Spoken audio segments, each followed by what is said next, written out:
Chers téléspectateurs, bonjour et bienvenue dans notre émission L'Ouragan du Midi.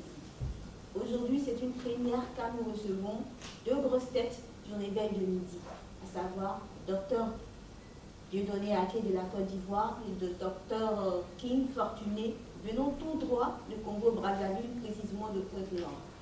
Ainsi, tous deux vont nous entretenir sur le thème du retour des afro-descendants en Afrique. Alors, docteur Dieudonné Aké, bonjour. Bonjour. Comment allez-vous?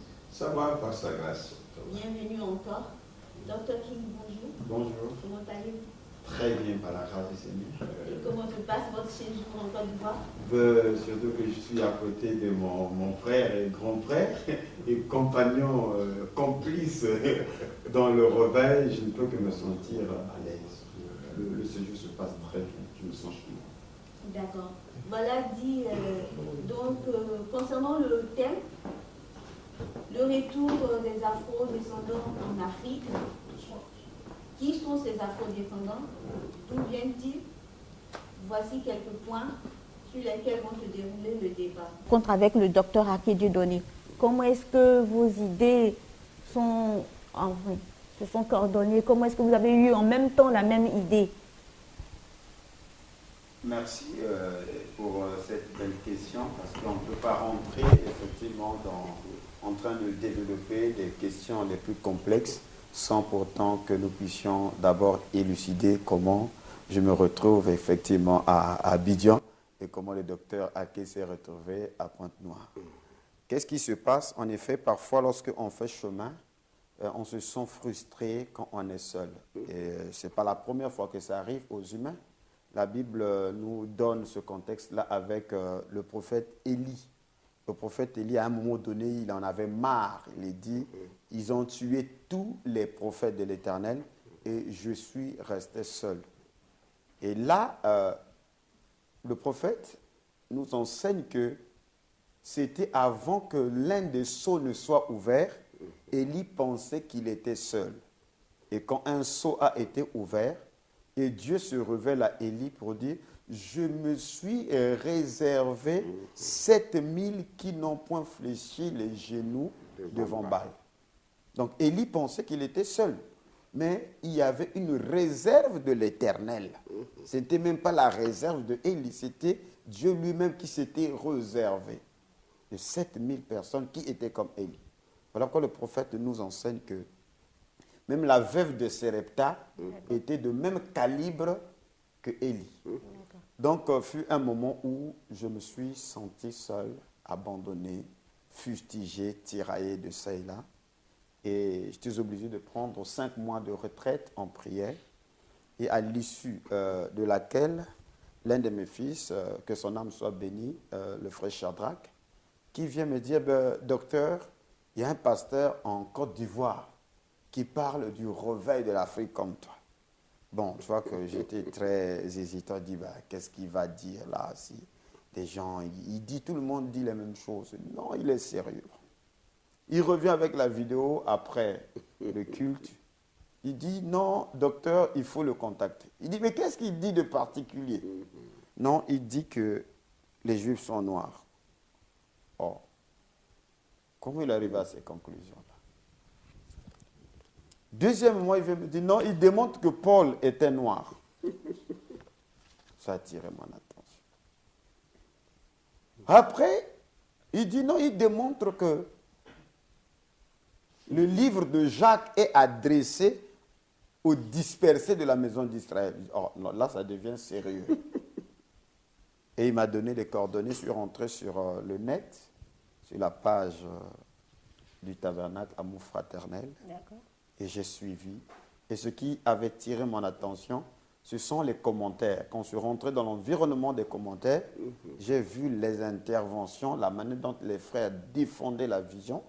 Et quelque chose m'a dit, voilà ton environnement. Aussitôt, j'ai laissé un message pour dire que j'ai besoin du numéro du pasteur, il faut qu'il m'appelle. D'accord. 4 jours après, j'ai rappelé. Et après, je crois qu'entre la fin de l'année, le docteur m'a appelé. Mais dès qu'il m'a appelé, on a passé beaucoup de temps au téléphone. Et c'était comme si on se connaissait il y a longtemps. Et c'est là où on s'était résolu que je devais monter à Abidjan. Parce que vous savez que ce n'est pas facile d'être là en train de combattre seul.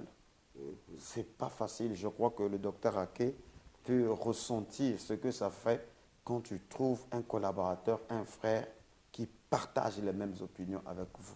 Et donc, c'est ce qui est fait qu'on avait le projet de venir à Abidjan. Et par la suite, c'est pas qu'est-ce qui est arrivé. 2 semaines après, il me dit, voilà, j'arrive à Pointe-Noire. Et de façon rapide, on a organisé, c'est là où est né le projet de l'étendard du Midi avec la première édition. Et voilà comment ça fait tout un tollé. Merci, Dr. King, pour tous ces éclaircies. Dr. Ake, face à tout ce qu'il a dit, comment vous sentez? Comment vous vous sentez?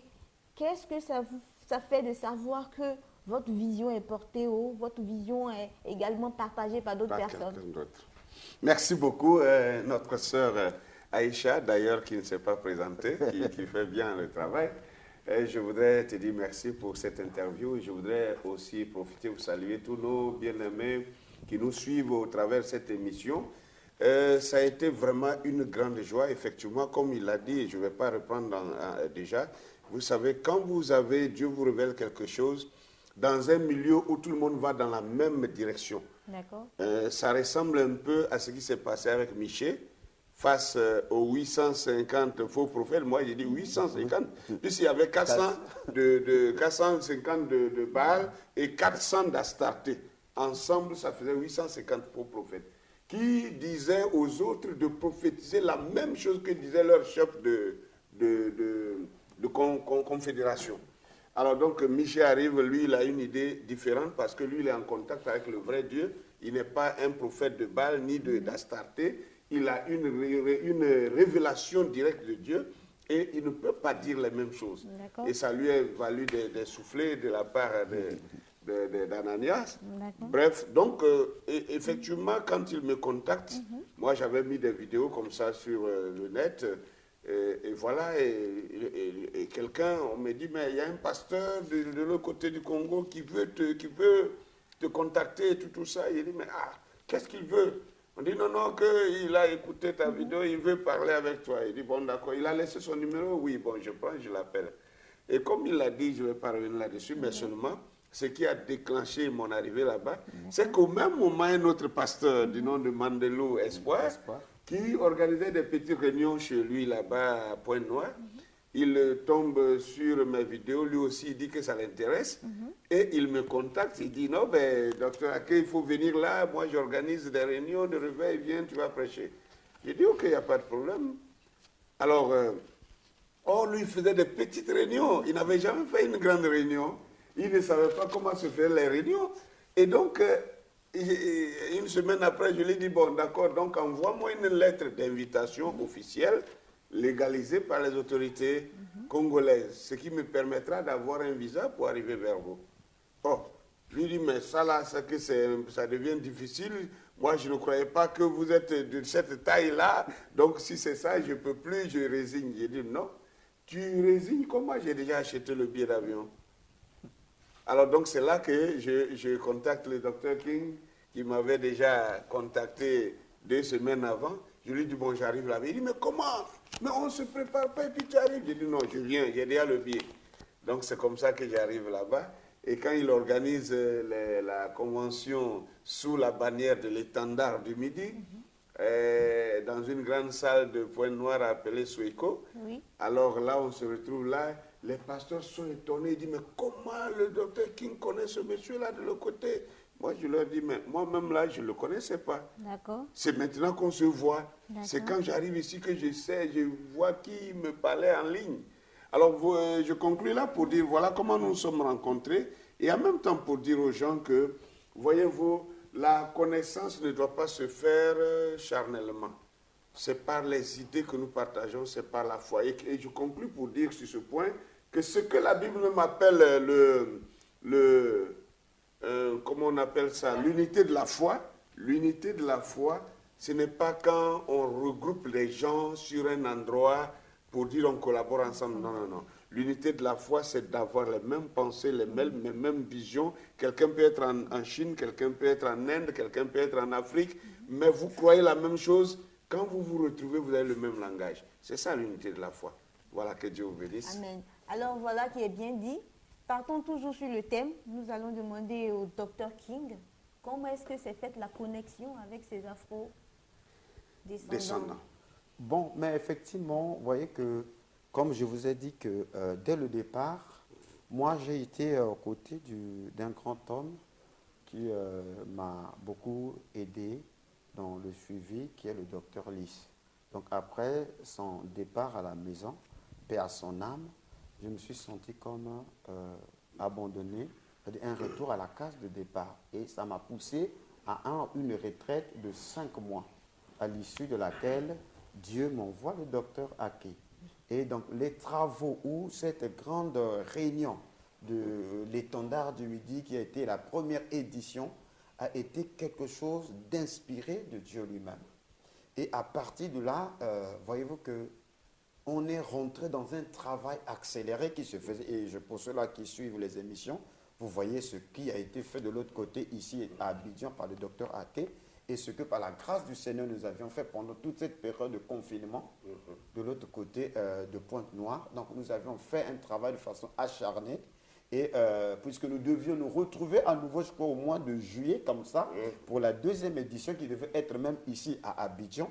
Mais le Covid a fait qu'il y ait bouleversement. Mais nous avions pu rattraper cela. Nous avons fait des émissions en ligne et le docteur Ake a intervenu, le docteur Pierrot a intervenu et moi avec notre ami le pasteur Mbungu, nous étions sur le plateau.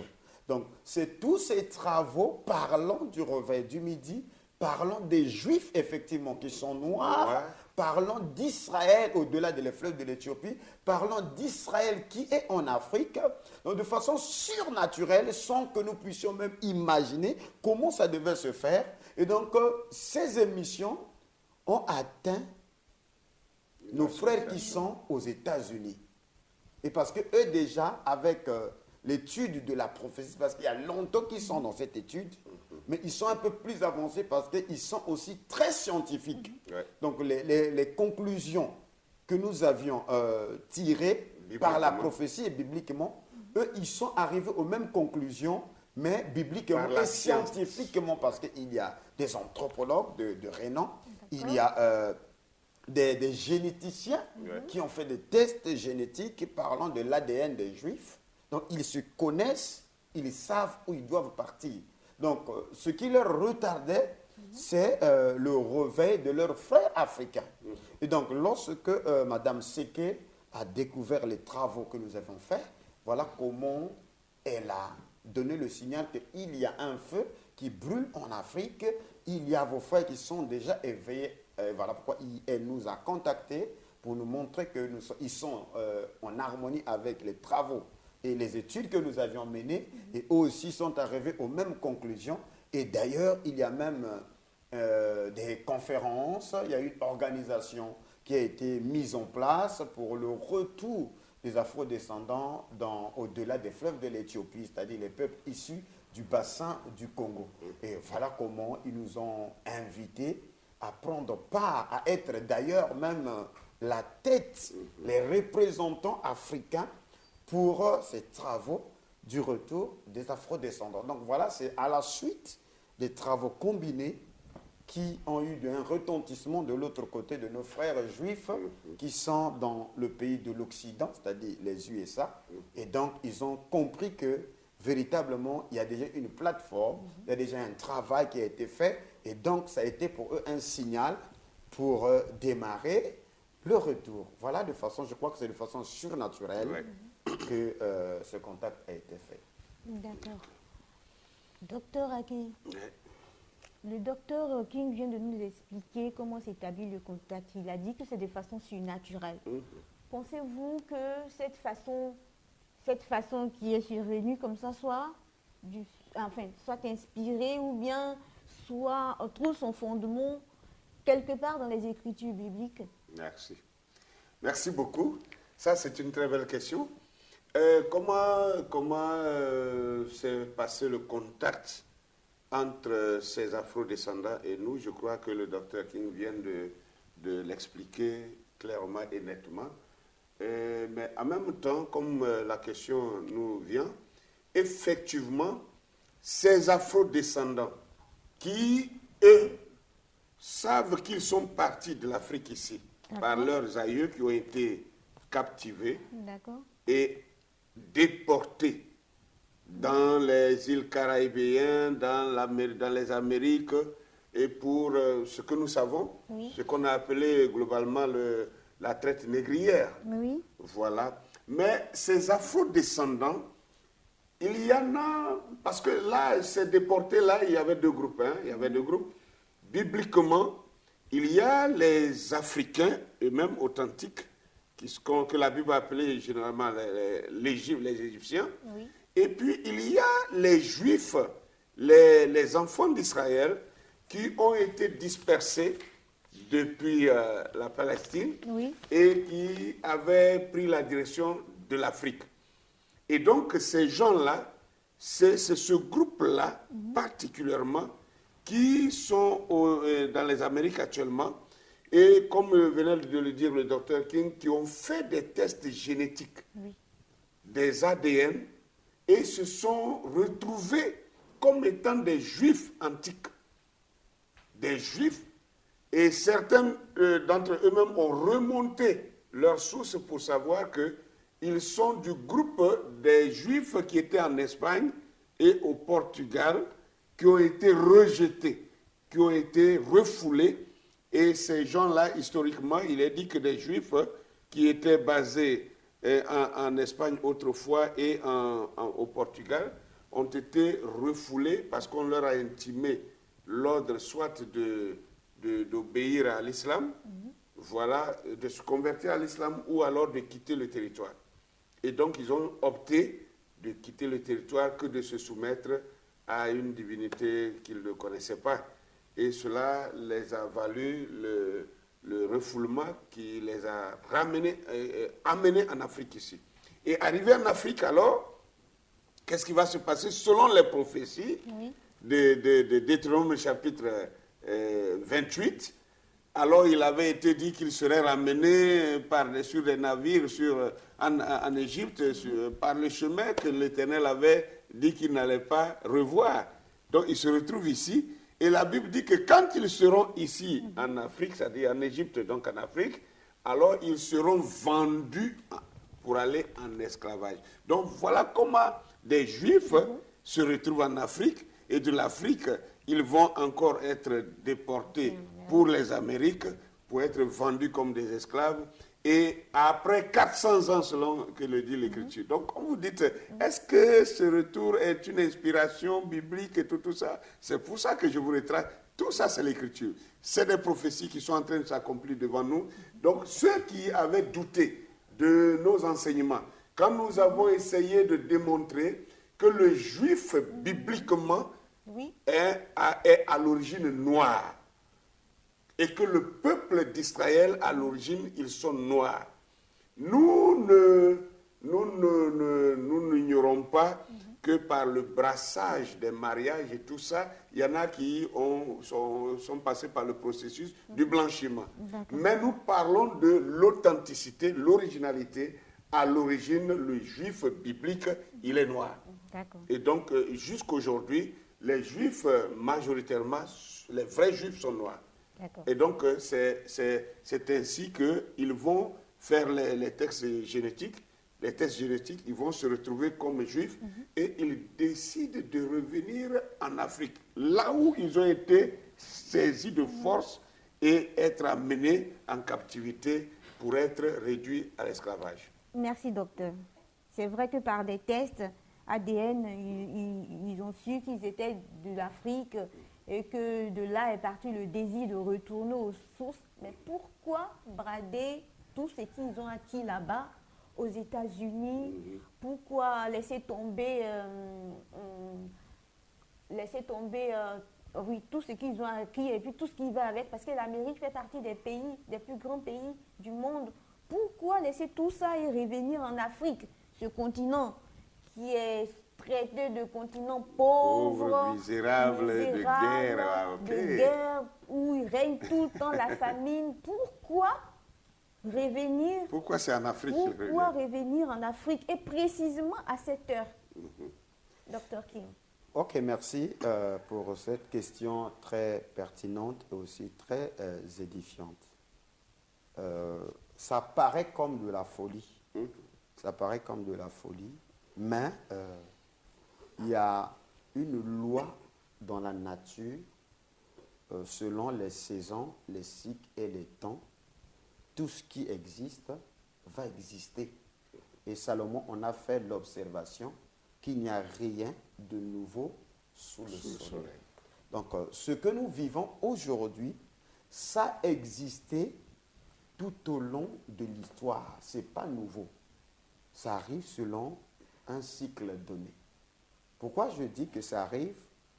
Ce n'est pas pour la première fois que les Juifs reviennent au lieu où ils ont été déportés. Et ça nécessite effectivement des sacrifices. Nous voyons cela dans le livre d'Esdras et le livre de Néhémie, que Israël, dans le pays de la déportation, la main du Seigneur les a toujours accompagnés, et partout où ils vont, ils servent de bénédiction et ils amènent des civilisations à se développer. C'est le cas du livre de Daniel, qui était l'un des déportés à Babylone, mais qui a occupé des postes les plus élevés. Et Dieu ne fait rien pour rien. Si Dieu place Daniel au sommet, c'est parce qu'il devait influencer les décisions de la royauté ou des empires en faveur du peuple. C'est la raison pour laquelle des gens comme des Néhémie, des Esdras, ont aussi eu des positions élevées dans les empires universels, afin qu'ils puissent faire des plaidoyers en vue d'accomplir la promesse de la reconstruction des murailles de Jérusalem et de poser les bases de la reconstruction du temple. Mais remarquez que vous verrez, vous convenez avec moi, même au temps de Esther, Esther a été élevée au niveau de reine de tout un royaume, le royaume perse. Et Mardoché avait des positions très élevées. Mais c'est pendant cette période où il y a le décret du retour vers la Palestine pour reconstruire le temple. Donc ce n'est pas aussitôt tous les Juifs qui prennent la décision de revenir, parce qu'il y a des gens, les autres se sont bien installés et tout, mais les Juifs ont toujours travaillé ainsi. Il y a un reste fidèle qui sont des prémices, et c'est une mission noble, ceux-là qui repartent en premier pour aller poser les fondements de la nouvelle nation, de la reconstruction ou du développement de la nation. Et ceux de la diaspora, ils envoient des moyens, ils envoient des finances, parce que dans les psaumes, il est dit « Oh Jérusalem, si je t'oublie, que ma droite m'oublie. » Donc voyez-vous que ce n'est pas aussitôt tout le monde qui est revenu, mais il y a une partie des prémices, un reste fidèle qui vient, parce que tant qu'il n'y a pas restauration, même ceux qui sont dans la diaspora, ils sont en danger. Donc, il y a des gens, des premiers qui viennent, et j'ai toujours dit que c'est une mission très noble que de faire partie de ces prémices-là qui reviennent pour reconstruire le temple, pour rebâtir les fondements de la nation, pour rebâtir les fondements du royaume. Et donc, ceux-là qui reviennent, ce sont les prémices, et ils sont prêts à abandonner tout, parce que la récompense que l'Éternel leur donne est au-delà de tout ce qu'ils ont délaissé dans le pays de la captivité. Ensuite, leur pays est riche. La terre d'Afrique est très riche. Et je vous rassure déjà, eux, par leur sang, par leurs efforts, ils ont développé, d'ailleurs, les États-Unis qui est la maison de la servitude. Et Hitler avait eu raison de dire que si l'Amérique prospère, c'est parce que l'Amérique détient les joyaux de Dieu qui sont ces juifs noirs. Donc ils savent comment développer une nation. Voilà pourquoi ils savent la richesse que regorge la terre d'Afrique. Et donc lorsqu'ils reviennent, ce n'est pas simplement pour prier, mais ils viennent avec l'intelligence, avec des potentiels, parce que la prophétie de Genèse 15 disait, après 400 ans, ils reviendront avec des grands biens. Donc les biens sont des biens qu'ils ont acquis dans le pays de la servitude, mais aussi ce sont des biens intellectuels, parce que les Néhémie, les Esdras qui viennent, ce n'est pas des abrutis. Ce sont des gens, des génies. Des Daniel dans ces pays-là étaient des génies. Et d'ailleurs, pour être plus précis, ceux qui sont partis, c'était les meilleurs d'entre nous. Donc ces afro-descendants-là, ils ont quelque chose que certainement que nous n'avions pas, parce que pour quitter l'Afrique, survivre dans des navires, donc ce sont des survivants. Parce qu'on ne venait pas prendre n'importe qui. On ne prenait pas les dégringalés. On prenait les gens forts, les gens puissants, des guerriers, spirituellement et physiquement. Donc, ils sont les descendants des meilleurs d'entre nous. Donc, quand ils reviennent, ils n'ont pas peur du colonisateur. Voilà pourquoi ils reviennent avec toute une force, avec toute une énergie. C'est même la chose qui manquait à l'Afrique pour le décollage de l'Afrique. D'accord. Docteur Akedidoni, vous convenez avec moi que ces afro-descendants sont identifiés comme des juifs. Oui. Ainsi identifiés, pourquoi ne pas avoir normalement choisi Israël, qui est reconnu de façon comme générale comme le pays des Juifs, et l'Afrique? D'accord. D'accord. Je voudrais répondre à cette question, mais en emboîtant le pas sur mon ami, Dr. King, pour ajouter que d'ailleurs, partout, les Juifs sont partis. Les Juifs ont toujours été comme une lumière pour les nations dans lesquelles ils sont allés. Il est vrai que quand les Juifs quittent leur nation, ils ne quittent pas de plein gré, ils quittent parce qu'une force menaçante les y contraint, ils quittent parce que un dominateur vient pour essayer de les écraser, et ça, toutes les fois que les Juifs ont quitté leur territoire, ça a toujours été suite à une prophétie. Et quand ils reviennent aussi, ça a toujours été suite à une prophétie. Une prophétie les fait partir, une prophétie les fait revenir. Je commence par le patriarche Abraham. Abraham qui va recevoir, n'est-ce pas, la vision, et Dieu va lui dire que voici, Abraham, sort de ta nation, de ta patrie, et va dans un pays que je vais t'indiquer. Et vous savez comment Abraham a voyagé comme un nomade allant de terre en terre jusqu'à il atterrit en Égypte. Et de l'Égypte, il va repartir avec de grands biens. Parce qu'après que sa femme Saraï ait été convoitée par le grand pharaon Abimelech, et vous connaissez la suite, l'Écriture nous dit que Dieu a exigé à Pharaon de récompenser Abraham il a donné plusieurs brebis, plusieurs ânes et beaucoup de biens, de richesses. Et Abraham est ressorti de ce pays avec de grands biens. Et nous savons comment Joseph aussi, par les visions qu'il avait eues dans la maison de son père à Cana, n'est-ce pas, Joseph va être haï de ses frères. Tout ça, c'était les prophéties, parce qu'il avait déjà eu des visions sur les gerbes, 12 gerbes qui se prosternaient devant lui, 11 gerbes qui se prosternaient devant lui, sa gerbe. Et nous savons comment cela l'a amené en esclavage en Égypte. Et de là-bas, lui qui est parti comme un esclave, il partait dans les chaînes, mais arrivé là-bas, il est arrivé au sommet, il est devenu le premier ministre d'Égypte. C'est lui qui a organisé l'Égypte, qui a aidé l'Égypte. Quand je parle de l'Égypte, entendez l'Afrique. Et il a organisé l'Égypte, il a aidé l'Égypte à sortir du piège de la grande famine qui était tombée sur toute la surface de la terre. Et donc l'Égypte va se bâtir avec l'intelligence de Joseph. Et finalement, tous ses frères vont arriver là-bas. Vous savez comment ils sont aussi ressortis. C'est pourquoi je dis que toutes les fois que les Juifs arrivent quelque part, c'est suite à une prophétie. Et quand ils arrivent, ils deviennent la torche de la nation dans laquelle ils sont partis. Et je ne vais plus répéter ce que mon ami King a déjà dit. Et nous voyons les Juifs à Babylone avec Daniel. Daniel, voilà, tout petit garçon avec ses amis de 10 ans, 11 ans. Il se retrouve au sommet du grand royaume de Babylone, l'empire de Babylone. Et de là encore, quand le règne, disons, la domination change de main et que ça passe de Babylone en Perse, et alors les Perses aussi vont encore prendre ces mêmes Juifs-là pour aller chez eux, qui étaient l'élite de l'intelligentsia.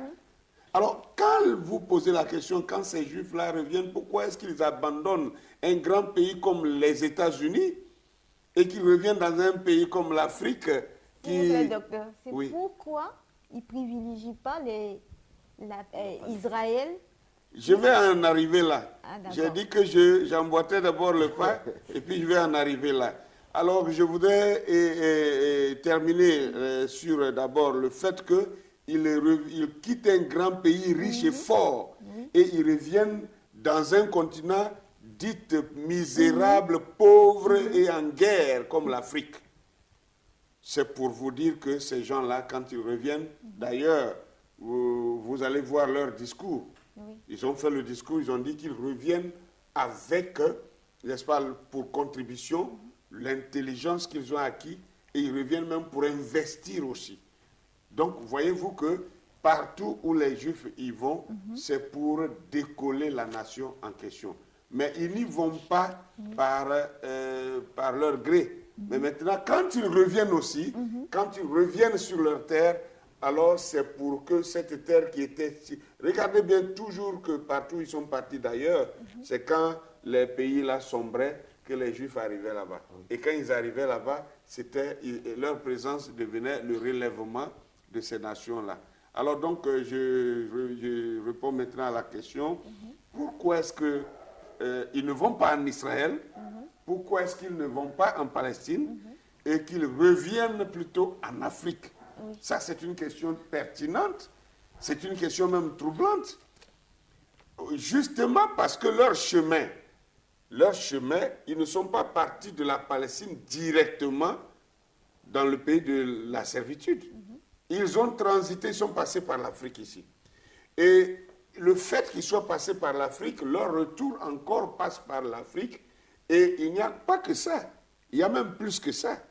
Il y a le fait que le territoire d'Israël, qu'on regarde comme ce petit triangle en Palestine, n'est pas tout le territoire d'Israël. Il y a le fait qu'une bonne partie du territoire d'Israël rentre en Afrique, selon Genèse chapitre 15.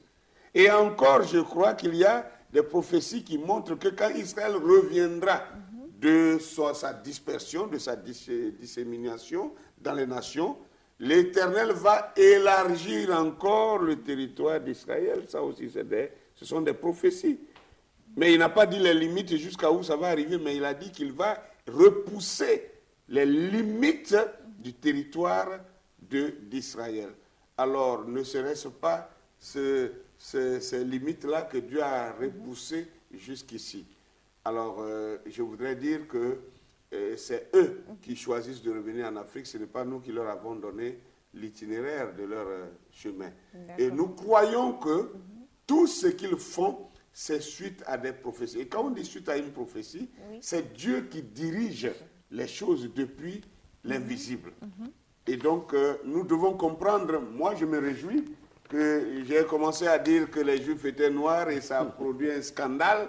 J'ai poussé loin pour dire que notre Seigneur Jésus-Christ était noir. Et même Dieu dans les cieux, il est noir selon les Écritures. Ça, c'est le scandale. C'est le scandale. Mais aujourd'hui, je crois que le retour de ces afro-descendants qui s'identifient comme des Juifs, il faut le préciser, ils s'identifient comme des Juifs. Alors cela, pour moi, n'est qu'une confirmation de tout ce que nous avons prêché. Mon frère et moi, on a dit ces choses et les gens ont combattu et les gens continuent encore de combattre. Mais aujourd'hui, c'est pour nous, nous prenons ça comme une confirmation et c'est une consolation. Quand vous voyez que vous avez prêché des choses et vous avez pris ça comme des simples prédications et Dieu vient vous montrer que c'est des déclarations prophétiques. Parce que quand ça, vous dites quelque chose d'avance, Oui. et quand ça arrive à l'accomplissement, c'est que ces paroles n'étaient pas de simples paroles, c'était des paroles prophétiques. Et pour dire que d'autres arrivent par centaines du côté du Ghana. Le Ghana a reçu plus de 300 afro-descendants et il leur a octroyé des identités ghanéennes. D'accord. Ils se sont établis au Ghana. D'accord. Voilà. Alors, Dr King, dans votre analyse, vous avez fait ressortir que c'était qui était déporté en Amérique et que le retour de ces joyaux-là va se faire avec tout ce qu'ils ont comme connaissance, comme Bien. comme bien, comme richesse en Afrique. Mais comment va se faire cette installation? Comment est-ce qu'ils vont faire pour venir s'installer et puis vivre en Afrique, sachant qu'ils vont être confrontés aux problèmes des langues et puis à bien d'autres difficultés. Comment cela va se faire? Bon, moi je pense que j'ai eu cette grâce de participer à des conférences, avec l'élite afro-descendants. Nous avons eu des partages entre les afro-descendants et les Africains ici pour voir comment collaborer ensemble, ce qu'ils appellent le transfert de connaissances. D'accord. Et c'est là où j'ai découvert beaucoup de choses avec mon ami, notre ami, le docteur Ron Dalton Jr., qui est l'un des prophètes et aussi généticien de formation.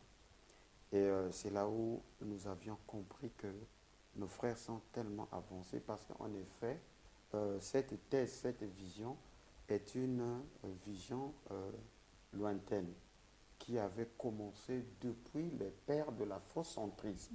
C'est-à-dire pendant ce temps que les juifs blancs, c'est-à-dire les Khazars, ce qu'on appelle les convertis au judaïsme, menaient des démarches pour chercher un endroit, une légalisation, et l'un des leaders était Théodore Herzl. Oui. Et donc la couronne britannique proposait l'Ouganda. l'Ouganda. Donc voyez-vous qu'il n'y avait pas un projet pour la Palestine parce que la Palestine était sous l'autorité de l'Empire ottoman. L'Empire ottoman, et lorsque l'Empire ottoman s'effondre, c'est l'Empire britannique qui avait pris le contrôle de la Palestine. Voyez. Donc pour Herzl, c'était l'Afrique. Et de l'autre côté, les pères de l'afrocentrisme, qui aboutira plus tard ce qu'on appelle le panafricanisme, avec Marcus Garvey et les autres, et plus tard, ce qui viendra avec Martin Luther King. Donc la direction était toujours l'Éthiopie. Voilà pourquoi l'empereur de l'Éthiopie, Haïlé Sélassié, avait promis des terres. Oui.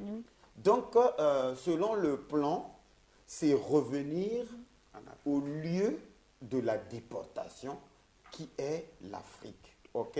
D'accord. Maintenant, le cadre prophétique, c'est que selon Jérémie chapitre 51, le verset 9, il est dit, « Nous avons voulu guérir Babylone, mais elle n'a pas guéri. Abandonnons-la et allons chacun dans son pays, car son châtiment atteint jusqu'aux cieux et s'élève jusqu'aux nuées. » Donc, cette écriture-ci, c'est à force de vouloir guérir Babylone, parce que dans le cadre prophétique, Babylone devient la maison de la servitude. Et selon Deutéronome 28, le verset 63, c'est que Israël devait revenir d'abord en Afrique, et de l'Afrique, une nation au vol d'aigle, c'est-à-dire les Anglais, devait fondre sur eux pour les amener en déportation. Donc, prophétiquement, les Amériques deviennent la maison de la servitude ou l'Égypte actuelle. L'Égypte spirituelle. L'Égypte spirituelle. Voyez?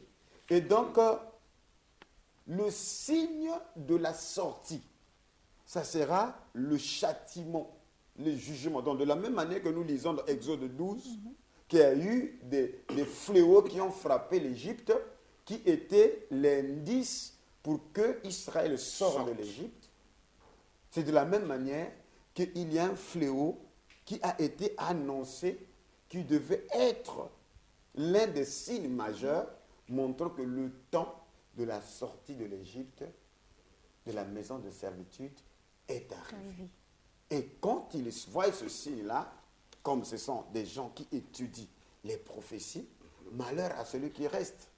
Maintenant, pour ce qui va s'en suivre sur les langues, comment s'installer, quand Dieu accomplit sa prophétie, il met chaque élément à sa place. Donc, ce que nous avions fait avec mon frère ici, d'insister, c'était... que nous pensions que c'est lorsque nous aurons des cannes, ou peut-être après notre départ, que ces choses se feront. Mais Dieu a raccourci, abrégé le temps, afin que de notre vivant, en peu de temps, même pas 2 ans, Même pas 2 ans. de travail en commun, Ouais. et Dieu a raccourci cela pour que nous puissions vivre et voir la réalisation des prophéties. Donc, nous pouvons nous estimer heureux Oui. de savoir que ce que nos pères ont voulu voir, nos yeux ont vu cela, nos oreilles ont entendu cela. Donc, le reste, c'est Dieu lui-même, de la même manière, qui nous a oint de parler, et comment du français, ça atteint les anglophones. Dieu lui-même a un plan derrière cela, et je crois que dans la suite du temps, nous allons développer avec plus de précision comment l'installation va se faire, comment, parce que ces choses-là qui arrivent, D'accord. c'était déjà arrivé, c'est juste un cycle qui se répète. D'accord, docteur. Docteur, est-ce que tous ces afro-descendants sont-ils des chrétiens? Croient-ils l'évangile ou bien ils sont tous... Oui, croient-ils l'évangile? Bon, au temps de Jésus, tous, ils n'étaient pas chrétiens. Même au temps de la conversion à la Pentecôte, il y avait Jésus a dit que ce sont vos traditions qui rendent la parole de Dieu sans effet. Ouais. Donc, parmi les Juifs, il y a des traditionnels. Donc, chacun, voilà pourquoi la Bible dit que chacun abandonne Babylone, qu'il rentre dans sa patrie. Donc, chacun vient en tant que Juif, mais avec ses convictions. Et le docteur Aka a montré qu'il n'y a pas seulement des Juifs, ils sont mêlés avec des Kamites. Mais ce qui nous intéresse précisément, c'est d'abord l'accomplissement de la promesse. Ce sont ces choses-là qui semblent donner des alibis aux gens de ne pas croire. Alors que la majorité des Juifs blancs, ils ne sont pas chrétiens. Ils sont même athées. croient, ils sont des athées parce qu'ils sortent de l'Europe de l'Est. Ils sont marxistes, C'est des ils croient pas. kabbalistes. C'est des kabbalistes, c'est des magiciens et tout ça. Voyez-vous? Mais tout le monde, quand on les voit, c'est un juif et tout le monde tremble que c'est un juif. Donc parmi ceux-là qui viennent, il y a des chrétiens, il y a des animistes, il y a des gens, ils sont juifs, les juifs, mais ils ne prient pas, il est homme d'affaires et tout ça. Mais tout ça, c'est la maison d'Israël. Donc le problème, ce qui est censé, c'est d'abord rentrer, parce que c'est en Afrique, effectivement, le grand travail de la restauration, de la conversion se fera parce qu'il y a des grandes prophéties qui vont s'en suivre après leur retour pour leur conversion selon Ézéchiel 37. D'accord. Merci, docteur. Docteur Ake, pensez-vous que tous les États soient informés de ce mouvement?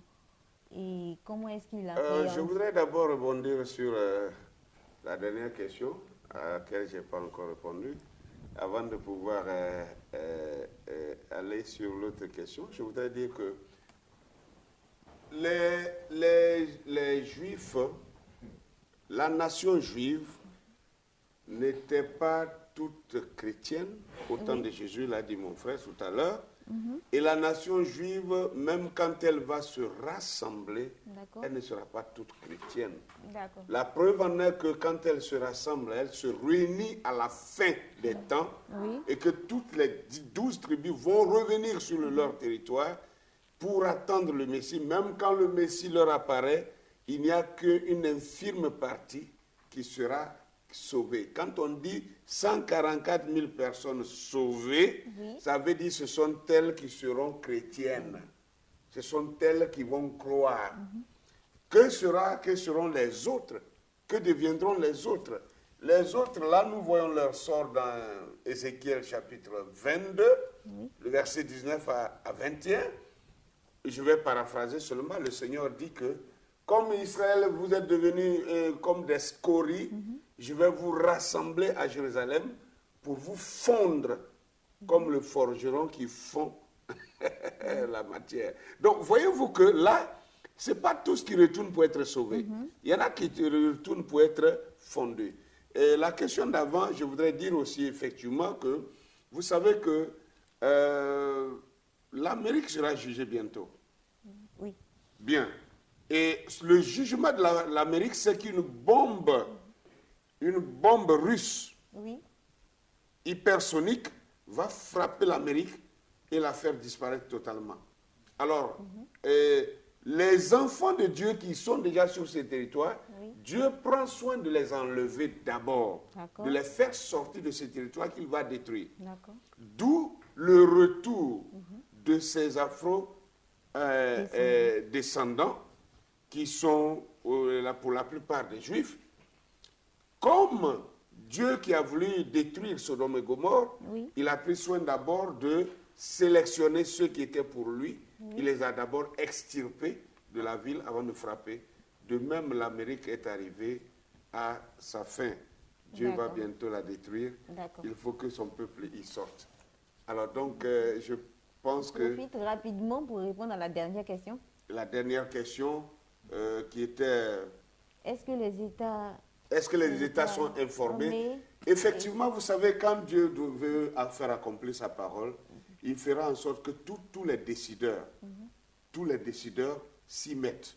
Même avec ou sans leur consentement, ils finissent par prendre des décisions. Et je vous apprends que le groupe des afro-descendants qui veulent revenir, qui ont choisi le Congo comme terre d'accueil, ils ont contacté les rois du Congo, et que les rois sont d'accord. Voilà, les rois même ont donné leur réponse, qu'eux, ils sont prêts et qu'ils ont déjà préparé un territoire pour eux et qu'ils vont même les dédommager, c'est-à-dire ils vont leur demander pardon pour le fait qu'ils ont été vendus, peut-être même avec la collaboration ou la complicité de certains des Africains. Donc pour ça, ils vont leur demander pardon. C'est ça, c'est le discours du roi du Congo. Hein? Et aussi, je vous dis que les conférences qui vont commencer à Douala, à Yaoundé bientôt, et aussi à Kinshasa et à Brazzaville, c'est pour amener les autorités, les gouvernements, à s'impliquer. Ils sont déjà informés. Les trois États-là sont déjà informés. Voilà pourquoi nous allons là-bas bientôt pour les différentes conférences, pour que les gouvernements puissent dire leurs mots là-dessus. Voilà, donc je crois que j'ai répondu.